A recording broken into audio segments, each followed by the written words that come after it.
Welcome once again and this is lecture number 4। Last lecture में हमने ख़त्म किया था कूलम्स लॉ, एक ब्रीफ इंट्रोडक्शन लिया था उसका। और इस वाली क्लास में हम लोग कूलम्स लॉ के ऊपर बहुत सारे अच्छे अच्छे क्वेश्चंस करने वाले हैं। तो चलें शुरू करते हैं क्वेश्चन नंबर 1 से। आप देखें एक बार इस क्वेश्चन को अच्छे से पढ़ें। क्वेश्चन कह रहा है, if we have a charge q is to be splitted into two parts such that force between them should be maximum if the separation is fixed, then the division must be। यानी आपको समझाता हूँ मैं question क्या है। Question आपसे कुछ ऐसी डिमांड कर रहा है कि मान लो आपके पास एक चार्ज है कैपिटल क्यू। अब आप चाहते हैं इस चार्ज को आप दो पार्ट्स में स्प्लिट करें, दो हिस्से बना दें इस चार्ज के। एक पार्ट होना चाहिए Q1 और सपोज मान लो दूसरा पार्ट होना चाहिए Q2। और अगर हम इन दोनों पार्ट्स को एक फिक्स्ड डिस्टेंस R पे रख दें तो बताइए इनके बीच में मैक्सिमम फोर्स कब होगा। यानी हमें इस चार्ज कैपिटल Q को कैसे स्प्लिट करना है। क्या हमें इसे आधा आधा स्प्लिट करना है या नहीं, हम क्या करेंगे ना, ज़्यादा वाला Q1 रखेंगे और उससे कम रखेंगे Q2। मतलब स्प्लिट क्या होना चाहिए, रेशो क्या होना चाहिए स्प्लिट स्प्लिट का, ऐसा कहने का मतलब है ना। अच्छा चलो मान लो हमने Q को स्प्लिट किया और यहाँ निकला हमें Q स्मॉल Q, एक पार्ट बना स्मॉल Q, तो दूसरा पार्ट तो सीधे बनेगा ना capital Q minus small Q, है ना। और इनके बीच का फोर्स कितना होगा, F इज इक्वल टू के Q1 Q2 upon are square. यानी के Q1 के बदले I will be writing Q और Q2 के बदले Q minus Q upon are square. तो F can be written as K Q into Q minus K Q square upon are square. Yes sir, no, right. अब बताइए इस force को हमें maximum करना है ना, इस फोर्स को हमें मैक्सिमम बनाना है। तो सोच के देखो ये फोर्स कब मैक्सिमम कब हो सकता है। ये तुम बोलोगे सर मैक्सिमम होने के लिए कंडीशन क्या है ना, किसी भी फोर्स को अगर मैक्सिमम होना है किसी भी फंक्शन को, तो सर पहली चीज़ ना उसका पहला डेरिवेटिव ज़ीरो होना चाहिए।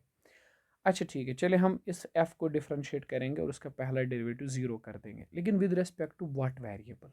देखो r तो फिक्सड है, एक ही चीज़ है जो इसमें चेंज हो सकती है वो है स्मॉल क्यू। इन्हें डिपेंड करता है कि तुमने इस स्मॉल क्यू को कैसे चूज़ किया हुआ है। तो D F by D Q क्या बनना चाहिए, ज़ीरो। तो हम ऐसे लिख सकते हैं d by D q of F का वैल्यू लेके आएंगे K q minus K Q square upon are square, that comes out to be zero.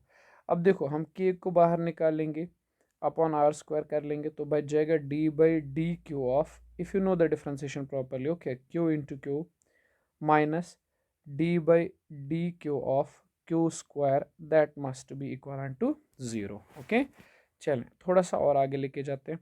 तो ये चीज़ तो ज़ीरो हो ही नहीं सकती ना, इसको छोड़ दीजिए। अब मुझे बताइए इस टर्म में से कैपिटल क्यू बाहर आएगा और बचेगा क्या, D Q by D Q minus यहाँ से क्यू स्क्वायर मतलब two times Q, that is zero, which implies Q minus two Q is equal to zero, which implies Q is equal to two Q, यानी small Q is equal to Q by two. यानी हमें क्या करना पड़ेगा, इस charge को आधा आधा क्यू बाई टू पार्ट में बांट देना पड़ेगा, ठीक है ना।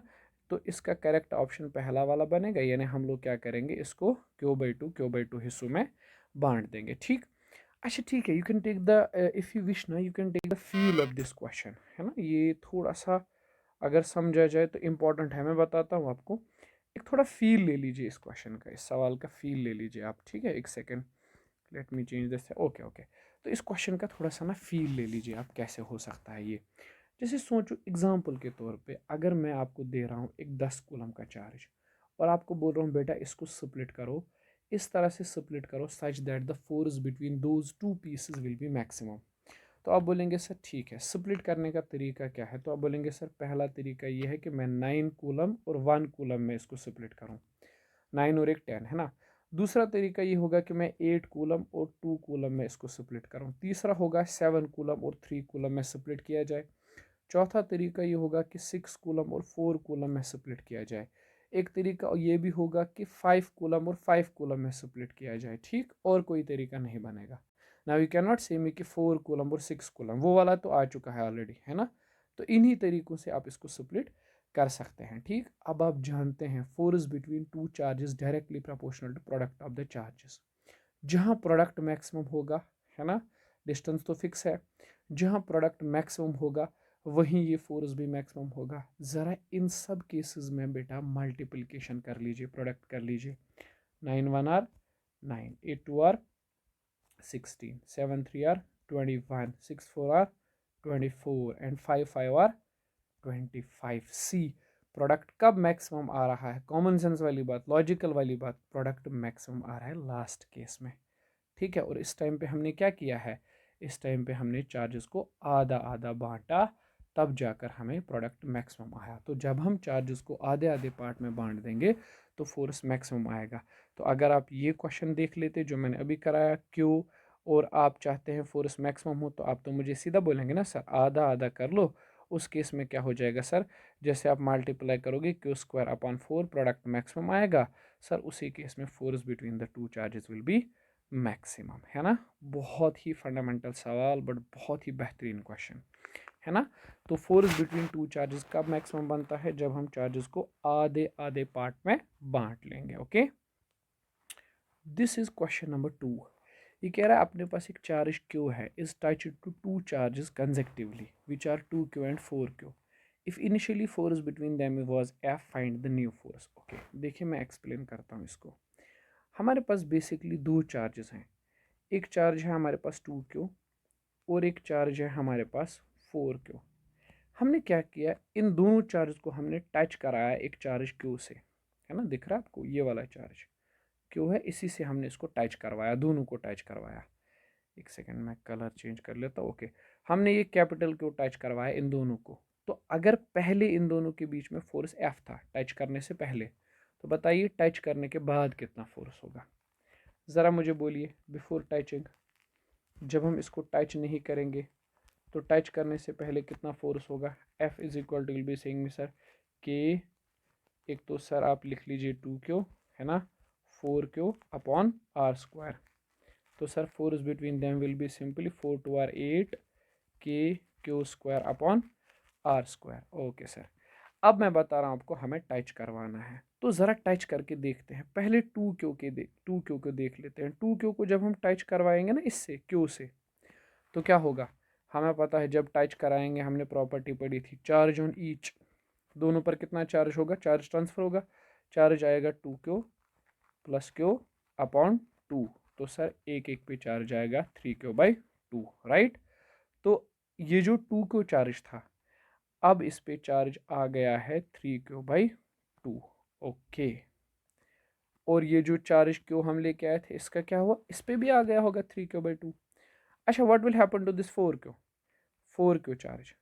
अब हम इसे टच करवाएंगे इस q से, मतलब पहले 2q, इस कैपिटल q को हमने टच करवाया 2q के साथ, अब 4q के साथ। अब इस कैपिटल q, ये जो रेड कलर का चार्ज है तो ये वाला जो हमने पहले उस 2q के साथ टच करवाया, इस पे अब चार्ज बन चुका है 3q/2, है ना। ज़रा इस केस में बोलो what is the E charge? It will B 4q plus 3q/2 that divided by 2, है ना, आधा आधा। तो this will B 11, 4 2 are 8, 3 11, 11q/4। आया समझ? अरे भाई ये जो q है ना, इसको पहले हमने टच करवाया है किसके साथ? पहले हमने टच करवाया इसको 2q के साथ, फिर दोबारा से टच करवाया 4q के साथ। तो जब ये 2q के साथ टच होगा तो इसका चार्ज डिस्ट्रीब्यूट होगा, ठीक है। फिर जब वो 4q के साथ टच होगा तो दूसरी बार डिस्ट्रीब्यूट होगा, तो दूसरा चार्ज है 11q/4। डिस्टेंस तो सेम है जितनी थी। तो अब बताओ ज़रा, force F dash will be k, पहला चार्ज इज 3q/2, दूसरा is 11q/4 upon distance is r square. तो I can write F dash is simply k, okay, let me write 11 into 3 is 33 upon 4 2r is 8 k q square upon r square। तो I can write f dash is 33 upon 8 and ये जो term है ना k q upon r square, ये पुराना वाला force है ना, तो this will be f। So I can write नया वाला फोर्स f डैश अपॉन पुराना वाला force f is equal to 33/q, है ना। अब इस क्वेश्चन से आपको क्लियरिटी होनी चाहिए कि जब हम ये कंडक्शन वाली प्रॉब्लम करते हैं, चार्जेस को टच वगैरह करवाते हैं, तो क्या होता है इस केस में। This is the force, new force, है ना। Okay, new force F dash. Okay, let's move to third problem. चल, ये तीसरा क्वेश्चन है, ज़रा पढ़ लेते हैं क्वेश्चन क्या है पहले। आप पढ़ लीजिए क्वेश्चन को, मैं बताता हूँ क्या करना है। अच्छा, there are two charges each 2 coulomb. Okay, दो चार्जेस हैं, दोनों पे चार्ज है 2 coulomb, separated by 3 meter. Okay, दोनों के बीच में 3 मीटर का गैप है, वैक्यूम है। ओके, वैक्यूम है दोनों के बीच में।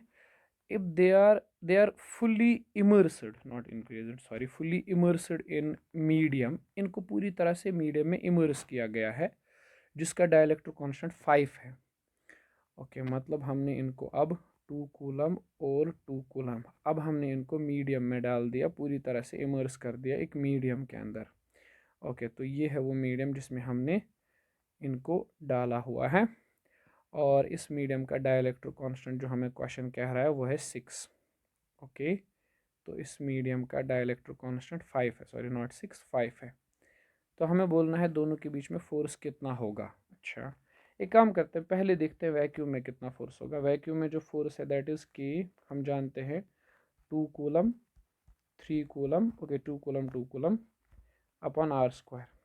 तो this will be equal to K का वैल्यू तो जानते हो, 9 × 10⁻9, 4/3 स्क्वायर, 3 स्क्वायर 9 और 9 कैंसिल, मतलब 4 × 10⁻9 न्यूटन का फोर्स होगा जब भी वैक्यूम में होंगे।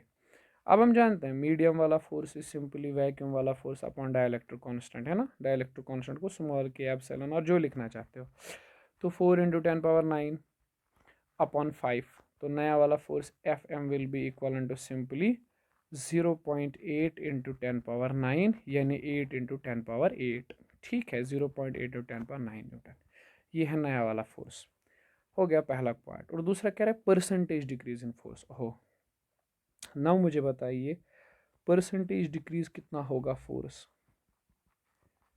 Percentage decrease in force, percentage decrease in force that is equal to old वाला फोर्स जो था, क्योंकि वो तो ज़्यादा है, माइनस नया वाला फोर्स, या नया फोर्स माइनस वो पुराना वाला, उससे क्या फर्क पड़ता है। नया फोर्स माइनस पुराना वाला फोर्स अपॉन पुराना वाला फोर्स इंटू 100। एरर में आपने ये फार्मूला पढ़ा होगा। तो नया वाला फोर्स तो है 0.8 × 10⁻9, माइनस पुराना वाला फोर्स है 4 × 10⁻9, अपॉन पुराना वाला फोर्स 4 × 10⁻9 मल्टीप्लाई टू 100।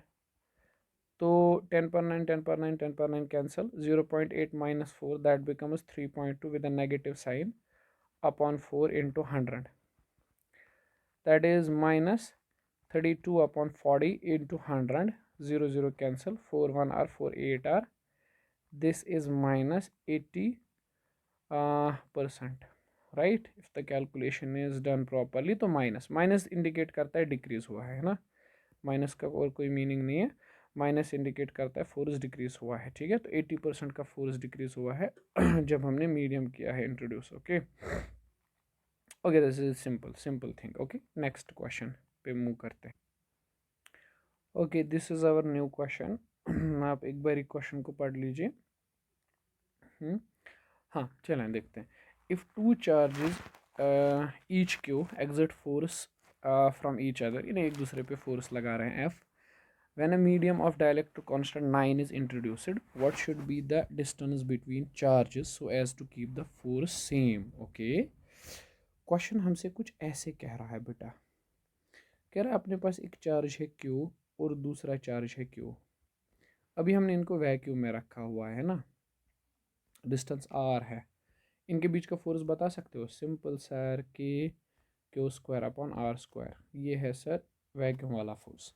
अब क्वेश्चन कह रहा है कि अगर हम इन्हीं चार्जेस को उठाकर एक मीडियम में रख देंगे, है ना, चले मान लीजिए हमने एक मीडियम इंट्रोड्यूस किया, तो चलें सर, जब नहीं कहा गया है पार्शियली इंट्रोड्यूस किया है या फुली, तो हम एज्यूम करते हैं फुली इंट्रोड्यूस किया है।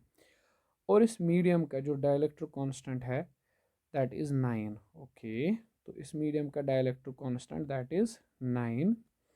हमसे पूछा है कि बताइए डिस्टेंस कितनी रखी जाए इन दो चार्जेस के। हम जानते हैं जैसे फोर मीडियम लगाएंगे तो फोर्स घटेगा, ओबियसली घटेगा, है ना। बट क्वेश्चन की डिमांड क्या है कि बताओ चार्जेस के बीच में कितनी डिस्टेंस रखी जाए ताकि फोर्स सेम रहे।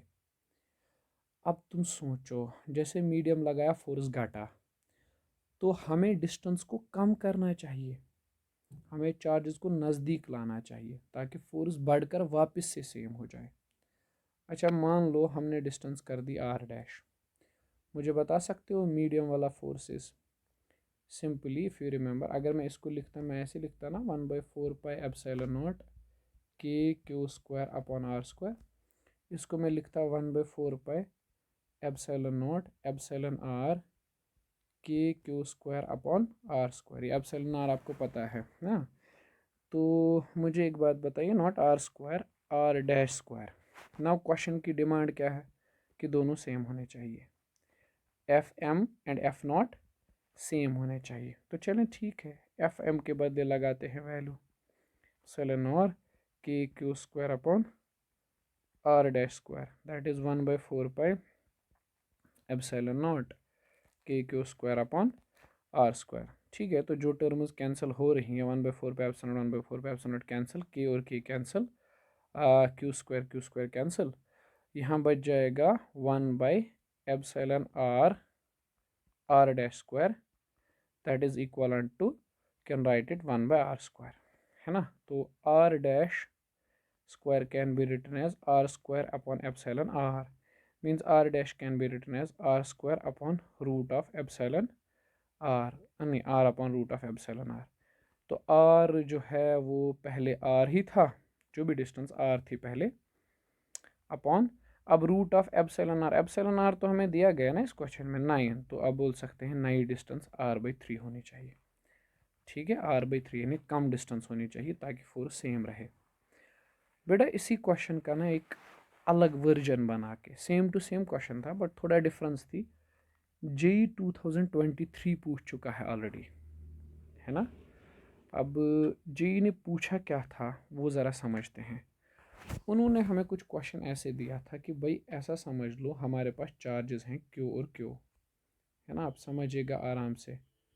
2023 का सवाल, क्यू और क्यू चार्ज है, दोनों के बीच में किसी तरह का मीडियम है। उन्होंने बोला था कि चले एज्यूम करें दोनों के बीच में किसी तरह का एक मीडियम लगा हुआ है। Okay, this is the medium जो चार्जेस के बीच में है।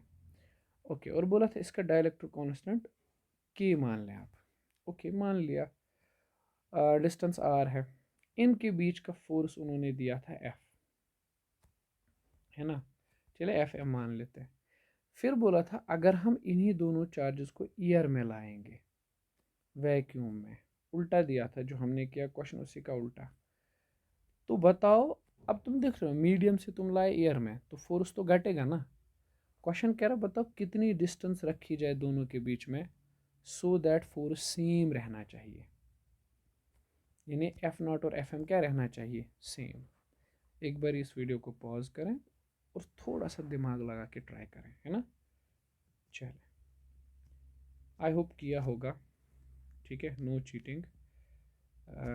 देखें फोर्स कितना होगा 1/4 पाई एप्सिलॉन नॉट, और यहाँ तो हम एप्सिलॉन आर लिखते हैं, के है यहाँ direct constant, it will be q square upon are square, right. और वैक्यूम वाला forces 1/4 pi epsilon not q square upon are dash square, है ना। नाउ एफ नॉट और एफ एम होने चाहिए बराबर। अब एफ नॉट की बारी, तो 1/4 pi epsilon not q square upon are dash square is equal to 1/4 pi epsilon not q square upon are square. तो जो टर्म्स कैंसिल हो रही हैं उनको तो निपटा देते हैं हम लोग। अच्छा कुछ भूल गए, के भूल गए हम लोग, है ना। क्यू स्क्वायर कैंसिल हो जाएगा, तो यहाँ से जो बचेगा 1/के R dash square is equal to यहाँ से 1/r स्क्वायर। ओके, सही से जांच लेते हैं। हाँ सही तो है, एफ एम और एफ नॉट, वैसे I think I am doing correct. ठीक, if there is a mistake you can say. Okay, R square is equal to K times R dash square. Okay, so it will be, so नहीं एक शायद कहीं mistake है। Okay okay okay, let me check out. हाँ जी, यहाँ mistake है, ये इस तरह से है, यहाँ आर डैश नहीं आर स्क्वायर। ओके बेटा, इसको करेक्ट कर लेते हैं। सॉरी ये आएगा आर स्क्वायर, और वहाँ से हम लिख सकते हैं सिंपली में F M is K r square, और यहाँ से आर डैश स्क्वायर। जी जी बिल्कुल। तो अब देखो, तो ये बनेगा r dash square is equal to r square into K, right. तो r dash is equal to root of r square K. तो बेटा ये बनेगा r dash is equal to r root K. बिल्कुल, ये है फोर उस चीज़ का आंसर, है ना। 2023 में पूछा था, इसी साल का क्वेश्चन है ना। तो हमने जो भी किया ये उसका उल्टा है। उसमें हमें मिला था आर बाय, ये वाली चीज़ उसमें हमें आंसर मिली थी r by root of dielectric constant.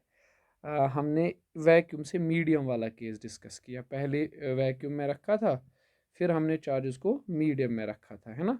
तो हमने वैक्यूम से मीडियम वाला केस डिस्कस किया था, और जेई ने मीडियम से वैक्यूम वाला केस पूछ लिया था। ओके, ठीक है, नेक्स्ट क्वेश्चन पे चलते। Okay, here we are with a new question. It says that if two same charges are placed in air, between force between them is 25 Newton. Okay, हमारे पास दो चार्जेस हैं जिनको हमने एयर में रखा हुआ है। एक हमारे पास है क्यू, ओके सेम चार्ज है क्यू, और दूसरा चार्ज भी है क्यू। उनको हमने एयर में रखा हुआ है, तो अभी उनके बीच का फोर्स एफ नॉट जो है वो 25 न्यूटन है। अच्छा, अब हमने क्या किया, क्वेश्चन कह रहा है अब हमने उन्हीं दो चार्जेस के बीच में एक मीडियम इंट्रोड्यूस कर दिया। चलो एक मीडियम लगाते हैं दोनों के बीच में, है ना। चलें, ये हो गया मीडियम जो हमने दोनों के बीच में लगाया। अब इस मीडियम के लगाने से क्या हुआ, क्वेश्चन कह रहा है फोर्स 40% घट गया। ओके, मतलब मीडियम में फोर्स कितना है, वैक्यूम वाला फोर्स माइनस 40% ऑफ वैक्यूम वाला फोर्स, 40% घटा है ना। मतलब मीडियम वाला force is 40%, F not minus 40/100 of F not mean 60/100, 60/100 of F not. Mean shortcut में कहूँ तो 6/10 एफ नॉट, 3/5 एफ नॉट। अच्छा ठीक है, हमसे पूछा क्या है, डायलेक्ट्रिक कांस्टेंट मीडियम का। ओके, एक चीज़ करते हैं, मीडियम वाला फोर्स कितना होता है हम जानते हैं। मीडियम वाला फोर्स देखो, डायरेक्ट्रिक कांस्टेंट की डेफिनेशन क्या है, vacuum force upon medium force. तो मीडियम वाला फोर्स हम लिख सकते हैं ऐसे करके, एफ नॉट अपॉन के। तो इसी वैल्यू का यूज़ करते हैं यहाँ, F M is F naught upon K, that comes out to be 3/5 of F naught. तो ठीक है भाई, एफ नॉट कैंसल, तो K is equal to 5/3। Okay right, next question पे चलते हैं। नेक्स्ट क्वेश्चन है बेटा, कह रहा है कि if two charges Q exert force F on each other in vacuum, if 25% of charge is transferred from one charge to other, the force between them is। देखिए हमारे पास दो चार्जेस हैं Q, और ये दूसरा चार्ज है Q, डिस्टेंस समझ लो R। Okay, तो कह रहा है क्वेश्चन, ये दोनों एक दूसरे पे फोर्स लगा रहे हैं F। अच्छा, ये F कितना होगा पहले, K Q square upon R square. अब क्या किया है, एक चार्ज से 25% चार्ज निकाल कर दूसरे को दिया है। ओके, तो इसमें कितना चार्ज बचेगा, क्यू माइनस 25% ऑफ क्यू, है ना। तो इसमें जो चार्ज बचेगा क्यू माइनस 25%, मतलब 24/100 ऑफ क्यू। हाँ, मतलब इसमें चार्ज बचेगा 75, यानी 3/4 क्यू, नया वाला चार्ज है ना, क्यू डैश इसमें। और दूसरे वाले में कितना चार्ज आएगा, अब यहाँ से निकाला है तो दूसरे को तो दिया है ना, मतलब दूसरे पे चार्ज आएगा क्यू प्लस 25% ऑफ क्यू। मतलब इस वाले पे चार्ज आएगा Q plus 3/4 of Q, 1/4 of Q. 25 ना 1/4, मतलब 3/4 ऑफ क्यू नया चार्ज आएगा इस पे, डिस्टेंस तो वही है। अच्छा, फोर्स कितना होगा दोनों के बीच में, एफ इज इक्वल टू के, पहले वाले के पास तो आ गया चार्ज अब 3/4 क्यू, दूसरे वाले के पास आ गया चार्ज 3/4 क्यू, कहीं तो 5/4 है, सॉरी 5/4, दूसरे वाले के पास आ गया 5/4 upon distance is r square. This comes out to be 3 5 और 15 अपॉन 16 q square upon are square. तो नया वाला फोर्स एफ डैश इनके बीच में जो आएगा दैट इज़ 15/16 टाइम्स के भी है पुराना वाला फोर्स, है ना। तो नया वाला फोर्स विल बी 15/16 टाइम्स पुराना वाला। ओके, आगे बढ़ते हैं। Okay, now this is one of my favourite questions from electrostat. No, this is a good question, आपको समझना है, थोड़ा सा दिमाग लगाना पड़ेगा आपको यहाँ। क्वेश्चन इंटरेस्टिंग है अगर देखोगे तो। क्वेश्चन कह रहा है हमारे पास एक सिफियर है, बड़ा सा सिफियर। इस सिफियर में हमने क्या किया, यहाँ से हमने शुरू किया, इसमें छोटे छोटे चार्जेस डालना शुरू कर दिया हमने। इसमें हमने छोटे छोटे चार्जेस डाले। चलो मान लो हमने पहले एक चार्ज इसमें डाला और वो चार्ज अब इसकी सरफेस पे यहाँ आ गया है। फिर हमने दूसरा चार्ज डाला, फिर हमने तीसरा चार्ज डाला, फिर हमने चौथा चार्ज डाला। इस तरह से हम चार्जेस को रखते गए। तो हम कंटिन्यूअसली ऐसा नहीं कर सकते कि हम इसमें चार्ज रखते जाएंगे। क्यों, ऐसा क्यों नहीं कर सकते? देखें, जब पहला चार्ज हम डालेंगे ना इसमें, और दूसरे चार्ज को हम नीचे की तरफ पुश करेंगे इसमें रखने के लिए, तो जो चार्ज वहाँ ऑलरेडी प्रेजेंट है ना, वो चार्ज इस दूसरे वाले चार्ज को रिपेल करेगा। एम आई राइट? Obviously sir. अब देखो यहाँ पे कुछ चार्ज जमा हो गए हैं, तो जो नया चार्ज हम गिराने वाले हैं इसके अंदर, उसको तो रिपल्शन होगी ना। तो मान लो हमने बहुत सारे चार्ज इसमें रखे। अब सोच के देखो, हम नया चार्ज रखने की कोशिश कर रहे हैं, नया चार्ज डाल रहे हैं इसमें, बट उस नए चार्ज को इन सब की वजह से इतनी रिपल्शन हो रही है कि वो नीचे गिर ही नहीं रहा है, वो बेचारा आ ही नहीं पा रहा है नीचे। तो जब ये सिचुएशन अचीव हो जाएगी ना, तो हम कहेंगे कि सर लो हो गया, अब हम इसमें चार्ज नहीं ड्रॉप कर सकते। ज़बरदस्ती तो धक्का दे सकते हैं, वैसा नहीं करना है, ड्रॉप नहीं कर सकते और चार्जेस में, है ना। तो क्वेश्चन कह रहा है बताओ कितने चार्जेस नहीं कर सकते, कितने चार्जेस तक ये फिलअप हो सकता है। चार्जेस का मास मान लो m है, and there are some things which are given in the question. Question में हमसे बोला गया है कि इस स्फीयर की रेडियस कैपिटल R है और यहाँ से यहाँ तक की डिस्टेंस 10 सेंटीमीटर है। Okay, I hope you are getting it right. Okay, तो मुझे एक चीज़ बताइए, ये जो चार्ज हम गिराने वाले हैं और ये बेचारा अंदर नहीं जा रहा है इस स्फीयर में, तो क्या हुआ होगा, ये जो चार्ज अंदर पड़े इन्होंने इसे रिपल्शन किया होगा, इधर फोर्स ऑफ रिपल्शन। तो ये चार्ज लेकिन ऊपर नहीं जाएगा, ना ना ना भाई, ये ऊपर नहीं जाएगा। क्यों? क्योंकि सर नीचे की डायरेक्शन में इस पे फोर्स होगा m/g, राइट ना। अच्छा सोच लो, इसमें n चार्जेस हमने डाले और उसके बाद ये सब होने लगा। अच्छा, इस स्फीयर पे कितना चार्ज आया होगा, n टाइम्स क्यू, है ना।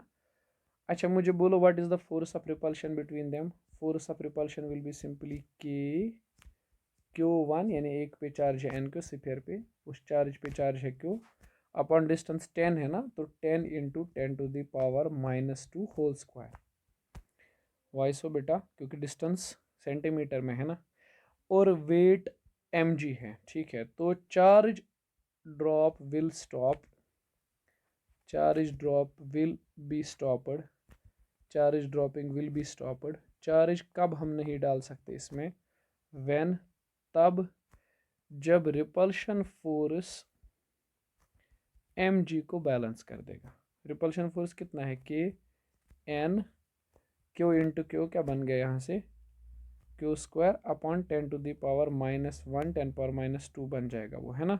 That is equal to m into G. तो यहाँ से n निकलेगा m into G upon K into Q square, साथ में 10⁻⁻²।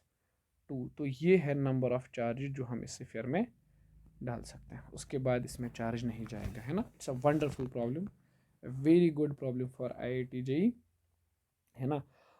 अब अगर वेरिएबल्स हमें गिवन होंगे, जैसे हमें पता होगा एक एक चार्ज कितना है, Q, है ना, और हमें ये मास पता होगा, तो हम आराम से पता कर सकते हैं कि कितने चार्जेस हम इसमें रख सकते हैं। Okay, let us move to next question. Okay भाई, अब आता है इस चैप्टर में बेहद इंपॉर्टेंट सेक्शन, इसी के साथ क्वेश्चंस का एक नया टाइप। ये वो क्वेश्चंस हैं जिनमें थोड़ा बहुत मैकेनिक्स मिला हुआ होता है ना। इलेक्ट्रोस्टैट और मैकेनिक्स के जुड़े हुए कंसेप्ट कॉमन, है ना।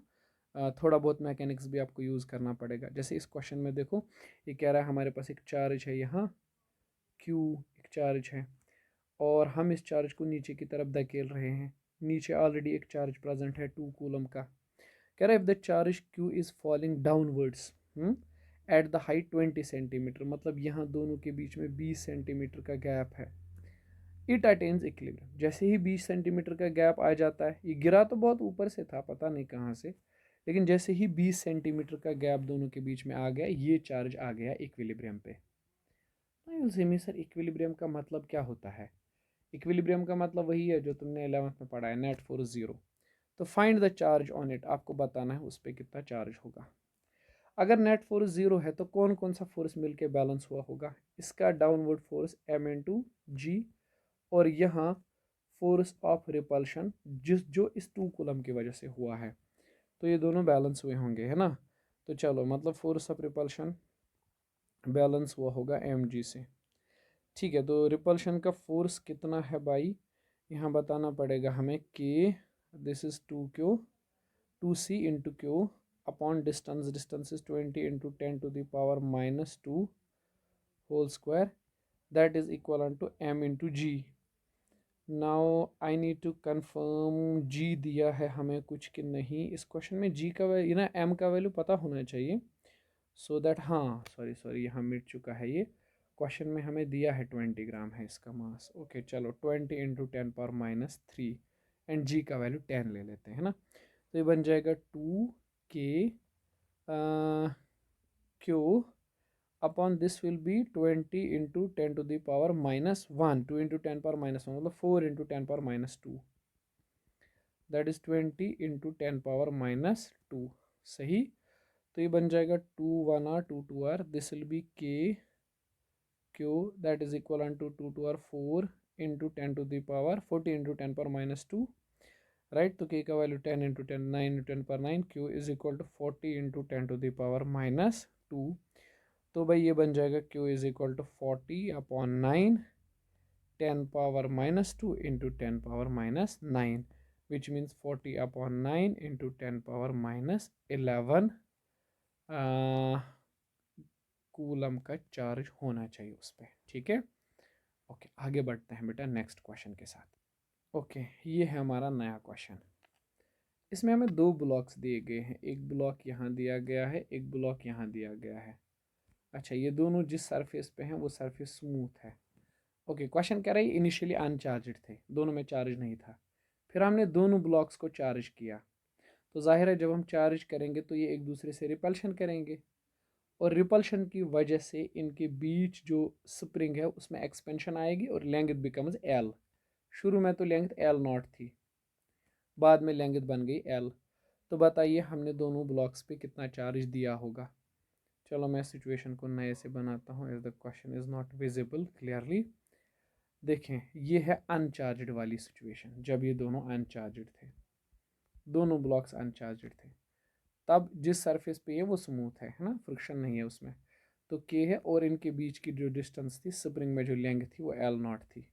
फिर बाद में हमने दोनों ब्लॉक्स को चार्ज कर दिया, तो जाहिर है अगर हम इस पे चार्ज क्यों रख देंगे, इक्वल चार्ज रखा है हमने दोनों पे, इस पे भी चार्ज क्यों रख देंगे, तो अब ये दोनों रिपल्शन करेंगे, और रिपल्शन की वजह से स्प्रिंग में एक्सटेंशन आएगी, है ना, ऐसे करके नई लेंथ बिकम्स L। क्वेश्चन कह रहे नई वाली लेंथ बन गई L। तो बताइए हमने कितना चार्ज रखा होगा, स्प्रिंग कांस्टेंट K है यहाँ, है ना। एक काम करते हैं, इसको करते हैं कैसे, मुझे बताइए यहाँ एक चीज़, ये दोनों आपस में रिपेल करेंगे तो यहाँ होगा इस पे लगने वाला फोर्स ऑफ रिपल्शन,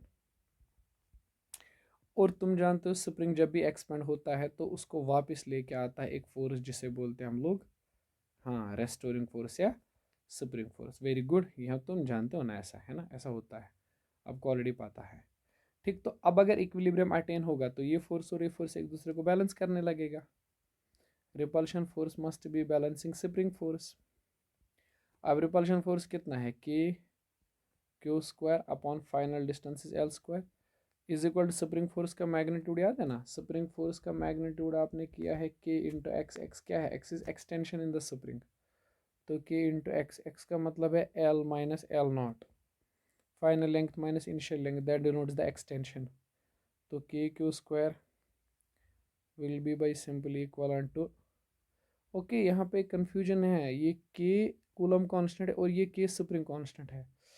ओके भाई एक काम करते हैं, इसको स्मॉल K से डिनोट करते हैं, है ना, small K, L minus L0 L², तो Q is equal to small K L minus L0 L² upon capital K, तो Q² है ये, Q will be equal to square लगाएंगे तो L आ जाएगा बाहर, capital K L minus L0 upon K, हम इसको ऐसे लिख सकते हैं L small K spring constant, और एल माइनस एल नॉट मतलब change in length. Let us suppose it we write it as x upon के।